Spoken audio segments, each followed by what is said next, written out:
কোথায় গেছিলি? কই গেছিলি বল? আর তোর হাতের ঘড়ি কই? ঘড়ি বিক্রি করে তুই নেশা করিস? এত অধপতন হয়েছে তোর। আমার আমার মান সম্মান তো তুই ধুলোয় মিশিয়ে দিলি। সারা জীবন আমি সৎ পথে থেকেছি, আর তুই আমার সন্তান হয়ে এখন যেখানে সেখানে বসে নেশা করিস। বল। বাবা, তোমার চা। রাখ।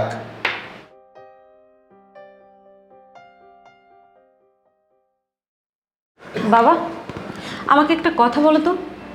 গত কয়েক মাস ধরে তোমাকে দেখছি যে এই চশমাটা ভেঙে যাচ্ছে, তুমি আবারও সুপার গ্লু দিয়ে জোড়া লাগাচ্ছ, তারপর আবারও চোখে দিচ্ছ।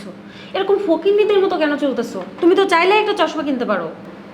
হ্যাঁ, আমি চাইলেই কিন্তু একটা চশমা কিনতে পারি। এখন তো এই বাসাতে ভাড়া থাকছিস, কয়দিন পর এই বাসাটাও ছাড়তে হবে, ওই বস্তিতে যেয়ে থাকতে হবে। রিটার্ন করেছি 6 মাস হলো, কিভাবে যে সংসার আমি চালাচ্ছি একটু খবর রাখিস। তা রাখবি কেন? আর তোর ওই যে গুণধর বড় ভাই, সে তো খালি ইন্টারভিউ দিয়েই যাচ্ছে, আর চাকরিও তার হচ্ছে। কত স্বপ্ন ছিল রে তোদের দুই ভাই বোনদের নিয়ে, যে শেষ বয়সে আমার ছেলের কাঁধে হাত দিয়ে আমি চলবো।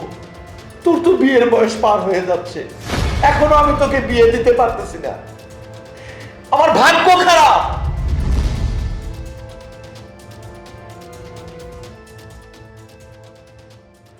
বাবা, কি করো? কি করব? এই যে সেই ভাঙা চশমা আবার জোড়া দিচ্ছি। বলতে তোর লজ্জা করে না? এই লজ্জা করে না তোর? মানুষের ছেলেরা দেখি বাবারে কত কিছু কিনে দেয়, আর তোর সামনে আমি প্রায় এই চশমাটা আমি আঠা দিয়ে জোড়া লাগাই।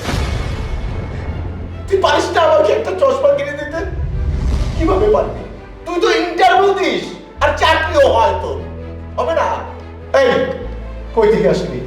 মানে বাইরে বন্ধুদের সাথে আড্ডা দিয়ে আসলি। কই আসলি? বাবার হোটেলে আসলি। কোনো টেনশন নাই তো, বাবার হোটেল তো খোলা।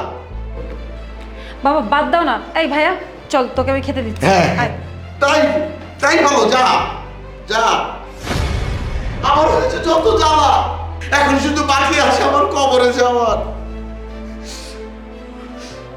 আমি মরে গেলে তারপর শান্তি পাবি।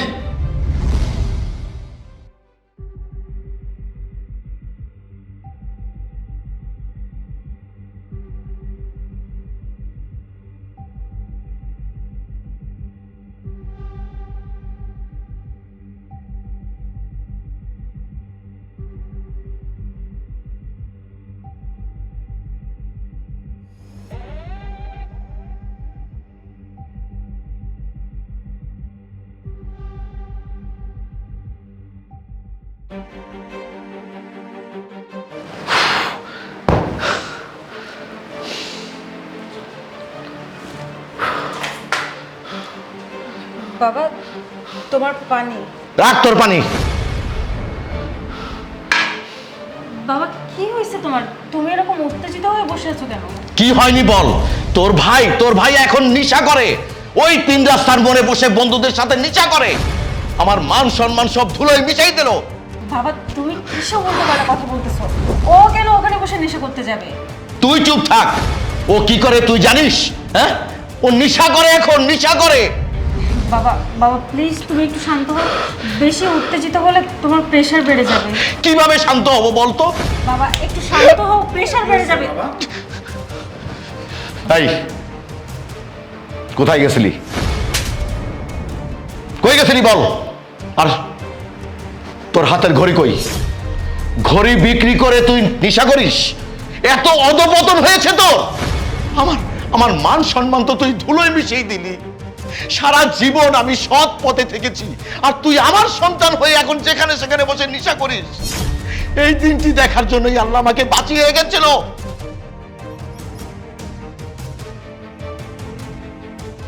কি এটা? হ্যাঁ, এত দামি চশমা, নতুন চশমা। দেখ, তোর ভাই শুধু নেশা করে না, চুরিও শিখে গেছে। এই এটা কার কাছ থেকে চুরি করে এনেছিস? কোথা থেকে চুরি করে এনেছিস? সত্যি করে বল, বল, বল। না বাবা, আমি চুরি করিনি। তাহলে এটা কই পেলি? তুমি যে ঘড়ির কথাটা বললা না, হ্যাঁ আমি ঘড়িটা বিক্রি করছি, কিন্তু কেন বিক্রি করছি সেটা তো শুনো। আমি ঘড়িটা বিক্রি করে তোমার জন্য এই চশমাটাই কিনছি। তুমি যখন তোমার ওই ভাঙা চশমাটা আঠা লাগায় পড়তা না, আমার দেখে খুব খারাপ লাগতো। আমারও ইচ্ছা হইতো যে আমার বাবা একটা নতুন চশমা পরুক, ভালো জামা পরুক, ভালো পোশাক পরুক, কিন্তু আমি কিনে দিতে পারতাম না বাবা, কারণ আমার সামর্থ্য নাই বাবা। আমি অনেক জায়গায় চাকরির ইন্টারভিউ দিয়েছি, কিন্তু কোথাও আমার চাকরি হয়নি বাবা। কিন্তু চাকরিটা কেন হয়নি জানো বাবা? আমার মামা চাচা নাই, আমার বাবার টাকা নাই, এর জন্য আমার চাকরিটা হয়নি বাবা। এর জন্যই বাবা তোমার দেওয়া সেই উপহারটি বিক্রি করে আমি ঘড়িটা কিনে নিয়ে আসছি। তুমি ভাবলে কিভাবে বাবা আমি চুরি করব, আমি নেশা করব? আমি তো তোমার আদর্শই বড় হয়েছি, তাই না? তুমি চাকরি করছো, কখনো 1 টাকা ঘুষ খাইছো? না বাবা, তুমি ঘুষ খাওনি, আমাকে ওই শিক্ষাও দাওনি। সব সময় সৎ শিক্ষা দিছো, সৎভাবে চলতে বলছো, সৎ পথেই চলছি বাবা। আজ কেন এমনটা ভাবলে তুমি বাবা? আমি চুরি করিনি বাবা। দেখছো বাবা, তোমাকে আমি বারবার বোঝানোর চেষ্টা করতাম যে ভাইয়া কখনো উল্টোপাল্টা কাজ করতেই পারে না, করবেই না, কারণ তুমি আমাদেরকে কখনো এমন শিক্ষা দাওনি। কিন্তু তুমি কখনো আমার কথা শুনতেই চাইতে না। ভাইয়া বাইরে থেকে আসলেই ইচ্ছা মতো ওর উপর বকাঝকা করতে, ওকে উল্টোপাল্টা কথা বলতে। তোমার কথা শুনেও বারবার ডিপ্রেশনে চলে যেত, কিন্তু তারপরেও তোমার রাগ, তোমার বকাঝকা সব কিছু ভুলে গিয়ে আবার এই বাসায় আসতো। তুমি কি জানো, তোমার দেওয়া ঘড়িটা ভাইয়া অনেক বেশি পছন্দ করতো, আর সবসময় ঘড়িটাকে অনেক যত্ন করে রাখতো, নিজের হাতে পরে থাকতো। কিন্তু বারবার যখন দেখলো যে তুমি এই একই চশমা বারবার পরছো জোড়া দিয়ে দিয়ে, তখন ও আর নিজেকে সামলাতে পারেনি, ওর পছন্দের ঘড়িটা ও বিক্রি করে দিয়েছে। তুমি দেখো বাবা, ভাইয়া একদিন ঠিকই ভালো কোনো চাকরি পেয়ে যাবে।